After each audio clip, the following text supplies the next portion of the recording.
Greetings folks, and welcome back at long last to another video. Now I do apologise that I haven't made a video for some months now. I have been incredibly busy, but I'm sorry that I didn't give you any sort of update. Anyway, I'm back and looking forward to making lots of new videos. And while I was away, a couple of exciting things happened. So first of all, I reached 400 subscribers, for which I am incredibly appreciative, and I just want to say a huge thank you to everybody who has subscribed to me. I've said it before and I'll say it again. If I didn't have such great support, I would not be making these videos. I would not be able to make these videos. It's you guys that really do encourage me to keep on making these videos, so thank you so much. Second kind of interesting thing, I have increased my video resolution, so hopefully you can notice that. And it's a long way off, but in 2020 I hope to do a big channel overhaul and pretty much fix all of these minor problems that I have in my channel. Because my channel, the way it's set up right now, it really isn't very productive. It's not conducive to good videos, and I've been working around a lot of problems, and it's just time to fix everything, to get new equipment, in particular new audio equipment, and new editing software and that sort of thing. But the way my channel works will not change. The channel will still be completely focused on the viewer. Anyway, so that's something to look forward to. And I really haven't been active in the forum or anything at all, but there was one trade that took place with Roblox. Roblox is a really awesome guy, and I highly recommend you check out his YouTube channel. And we did a little bit of a trade, and he sent me one of these. This is a UAP zero lift cylinder, and I've been wanting one of these for quite some time, because they are very interesting locks. And I don't want to say that I'm going to do a documentary, but that is essentially what I'm going to be doing, and telling you guys a little bit about the history of this lock, because it is an interesting lock and it's got a lot of nice little features in it. And this lock really did help to produce the high security locks that we have nowadays. I've not yet been able to pick the lock. As you can probably tell, it is a real challenge to pick, and Rob said that he wasn't able to pick this lock, so I don't feel quite so bad, but ideally I would be able to pick this lock for the video. This parcel, by the way, came on my birthday, which was a really nice treat, especially as it came with this in it. This is the ABS Avocet Mark III, and a really beautiful lock it is as well. I picked one of these a long time ago. It was on loan from David Edwards, and I had so much fun with the lock. And I've always wanted one of my own, so I can do a proper video on it and hopefully take it apart. So I'm looking forward to having a go at this lock.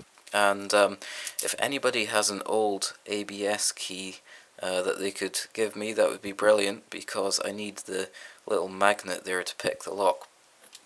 And if that isn't enough, he also sent a few more locks. A challenge lock by Pick Me 1977. It's a no key McKee. And this lock is really hard to pick because it looks like we have a wide open keyway there, but there is actually warding there. I do apologise if you can hear the beeping in the background. I think somebody's getting a delivery of wood next door. But you can see there is warding in there, and it's very difficult to see where it is. So that's a real challenge, and I'm going to have a lot of fun with that one. Also got, not sure if Rob knows, but I am a big Isao-aholic. I really love these locks. I wouldn't use one on my front door, but they're so fun to pick. But I must say, this is the hardest Isao I've ever had to pick. It's really tough, because I think there's a lot of short pins at the back and long ones at the front. And then, last but certainly not least, and the lock we're going to look at in this video, is an LSH. I have nightmares about these locks because they're so they're so tame looking. I mean, they're only 6 pin, all standard pins, wide open Yale keyway there, and they just drive me nuts because they're very difficult to pick, for me anyway. I always seem to end up with kind of used ones, which I think are harder to pick as well. And just take a look at that bitting. That is pretty tough bitting, pretty much as tough as it goes. So I'm going to need all the time I can get, so I'm going to clamp this up and have a quick go at picking it. I say a quick go, I'll probably be stuck here for half an hour, but we'll see. Alright, so I found from experience that these wire tension wrenches work best in these locks because if you have a tension wrench with lots of springiness in it, it tends to not give quite so much feedback. So let me just get set up here, and I'm going to dive right in right here. A click out of 6, a little click out of 5, going to tackle, that's pin 2, and not getting anything out of pin 1, that was pin 3 it feels like. I'm actually getting pretty good feedback off it right now, but it really does depend. And so I'm just moving between the back pins and the front pins, and hopefully we might get this lock open sometime.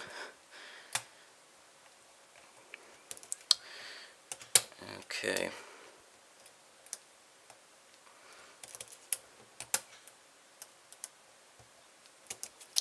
It just helps to move the tension wrench around, find the best position.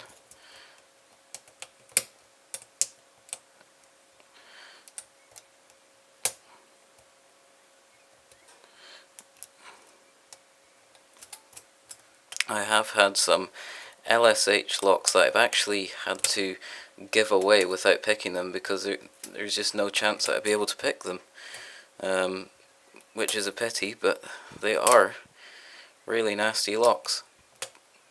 But I bet you guys probably get into them in seconds, I don't know. Might just be me.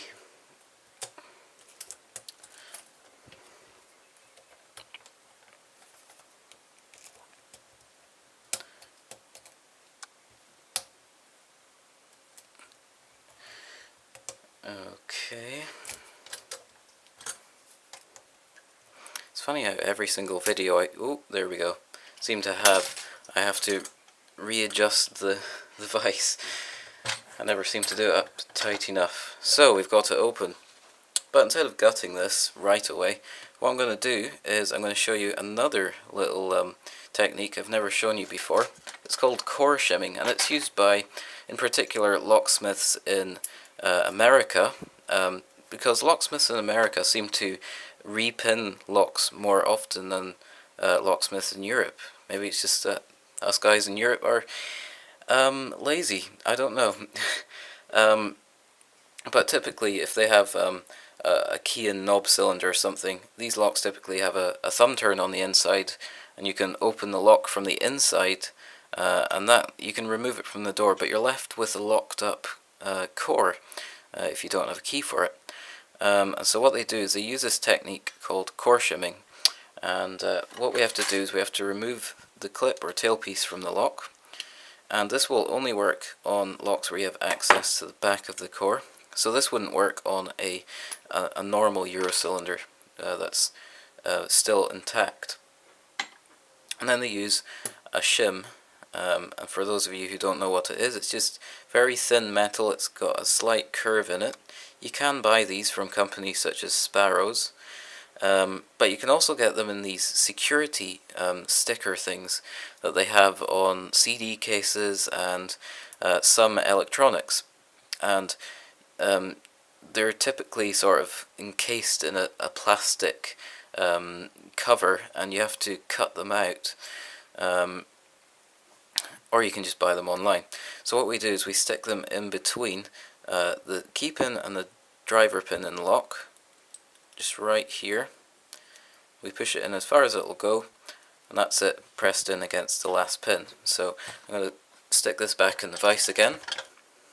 And so what we're trying to do is we're trying to separate the key pin and the driver pin, and we're trying to get this shim in between the two pins.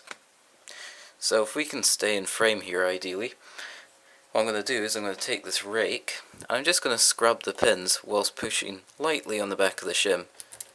And you might notice the shim moving in as I do so.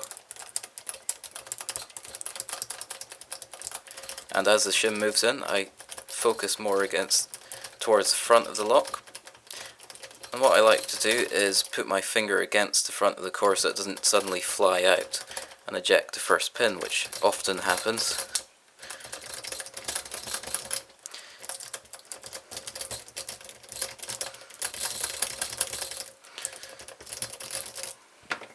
Okay, just make sure that the shim's going in nice and straight. Oh, and there we go. Whoops. Alright, I'm going to have to go and fetch that pin that just flew out there. So like I said, yes, it does have a tendency to eject the first pin. If you were sensible and clamped the lock up the other way round, that wouldn't happen. But, oh, we've lost another pin. That's a driver pin. Okay. So I'm going to gut this lock now. Like I said, I think these only have standard pins in them, but you never know until you take a look inside. Alright, so let me get tweezers. Plunk that up there, as we're not sure where that goes quite yet. And I'm just going to cut this like so. I can remove the shim now. Okay, so I think this will just have standard key pins in it. If we can focus. Yep, just standard key pins. So I'm not going to bother to drop those out right now.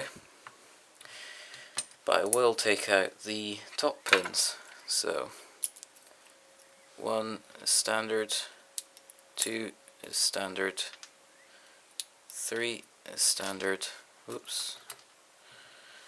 4 is standard, 5 is standard, and 6 was the one that we lost. And if we can get the springs out, just standard, ooh, standard springs and a pile of muck. Okay, I'm going to have to wash my pinning tray after this, but there we go. That is the LSH lock. That's what the logo looks like.